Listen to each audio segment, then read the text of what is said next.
বিসমিল্লাহির রহমানির রহিম। আমাদের অনলাইন শিক্ষা কার্যক্রমে আমি সকল ছাত্রছাত্রীদেরকে স্বাগত জানাচ্ছি এবং সবাইকে সালাম এবং শুভেচ্ছা দিচ্ছি। আসসালামু আলাইকুম।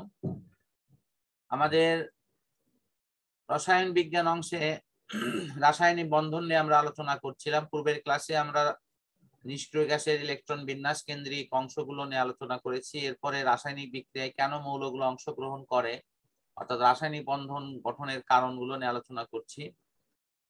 এরপরে আমরা আজকে এই ক্যাটায়ন অ্যানায়ন থেকে পরবর্তীতে আয়নিক বন্ধন এবং সমযোজী বন্ধন নিয়ে ইনশাআল্লাহ পর্যায়ক্রমে আলোচনা করার ইচ্ছা রাখি।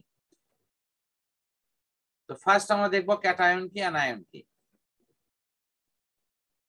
ইলেকট্রন ত্যাগ করে যে ধনাত্মক আয়নটি হয় এটার নাম হলো ক্যাটায়ন। ইলেকট্রন ত্যাগ করে ধনাত্মক আয়ন হয়, এটি কিভাবে হয় আমরা একটু দেখি। যেমন ক্যালসিয়ামের যোজনী হলো তোমার 2, সেই ক্যালসিয়াম 2টি ইলেকট্রন ত্যাগ করবে, 2টি ইলেকট্রন ত্যাগ করে ক্যালসিয়ামের আয়ন তৈরি করবে, এরকম ক্যালসিয়াম 2+। আবার ক্লোরিন এর যোজনী হলো 1, সে একটি মাত্র ইলেকট্রন গ্রহণ করে ঋণাত্মক আয়ন তৈরি করবে। এই ধনাত্মক আয়নের নাম হলো তোমার ক্যাথোড। এই ধনাত্মক আয়নের নাম হলো ক্যাথোড, আর এই যে ঋণাত্মক আয়ন হলো সেটার নাম হলো অ্যানোড।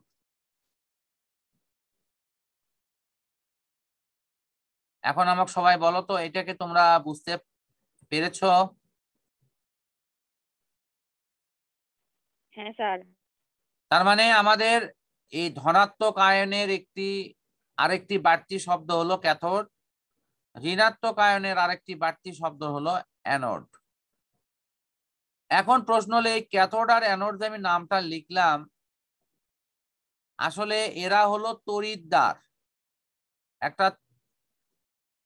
একটা ইয়েতে যখন এই তড়িৎ বিশ্লেষণের ক্ষেত্রে যখন আমরা এগুলোকে কোনো তরলের মধ্যে নিমজ্জিত করি, তখনকার বিষয়টা কিন্তু এই অ্যানোড এবং ক্যাথোড কথাটা লেখা হয়।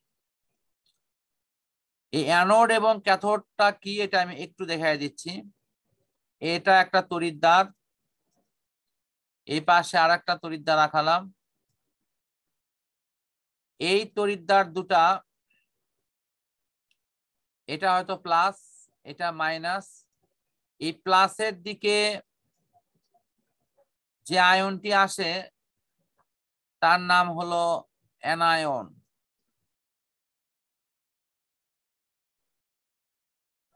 হ্যাঁ,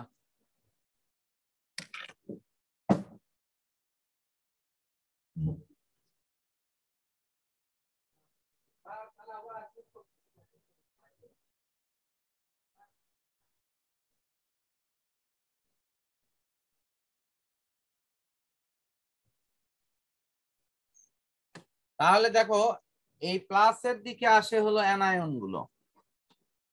তাহলে অ্যানায়ন গুলো কারা? অ্যানায়নটা হলো তোমার এই অংশটার নাম হলো অ্যানায়ন, এটা। এখন নাম অ্যানোড থেকে তখন এই আয়নগুলোর নাম পরিবর্তন হয়ে হয় হলো অ্যানায়ন। তখন আমরা এই অ্যানোড কথাটা না লিখে তখন আমরা লিখি হলো অ্যানায়ন। এটা আছে তড়িৎ বিশ্লেষণ থেকে, এটা হলো অ্যানায়ন। আর এই যে প্লাস আয়ন সেটা তবে মাইনাসের দিকে, যেমন ক্যালসিয়াম এই মাইনাসের দিকে এসে বসে থাকবে, কারণ প্লাস আয়ন মাইনাস দ্বারা আকৃষ্ট হবে। ঠিক সেই কারণের জন্য আমাদের এই বিষয়টি যেখানে যেটা দেয়া আছে, এই বিষয়টি কিন্তু তখন এটার নাম হবে হলো ক্যাটায়ন। এই ক্যাথোডের সাথে এটা কানেক্টেড থাকার জন্য এর নাম হবে হলো ক্যাটায়ন। তখন এই নামটা আমি চেঞ্জ করে দিচ্ছি, এটি তখন এটার নাম হলো ক্যাটায়ন।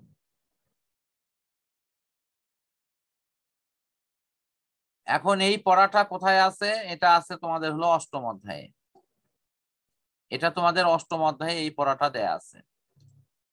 এই তড়িৎ বিশ্লেষণ আছে সেখানে। তড়িৎ বিশ্লেষণে এইরকম প্লাস আর মাইনাস তড়িৎদ্বার দেওয়া আছে। এই প্লাস মাইনাস তড়িৎদ্বারের নাম হলো তোমার ক্যাথোড, এর নাম হলো ক্যাথোড, আর এটার নাম হলো তোমার অ্যানোড।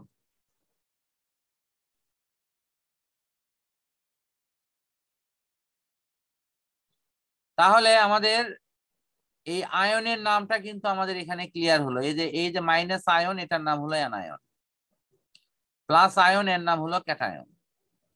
আশা করি এই ক্যাটায়ন অ্যানায়নটা বুঝতে পারছো। আমি এটা আবার একটু সংক্ষেপে বলে দিচ্ছি। ধাতুর পরমাণু ইলেকট্রন ত্যাগ করে ধনাত্মক আয়ন হয়, একে বলা হয় ক্যাটায়ন।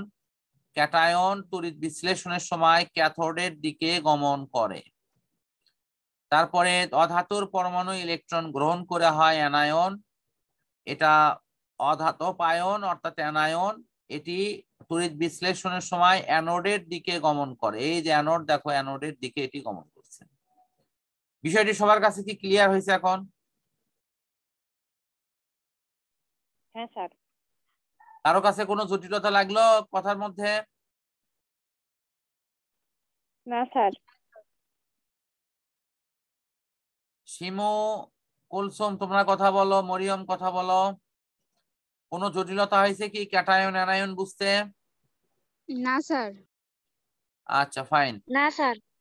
ঠিক আছে, থ্যাংক ইউ। আমি তাহলে এটা ক্লোজ করছি। আমরা এরপরে আয়নিক বন্ধন নিয়ে ইনশাল্লাহ পড়াশোনা করব।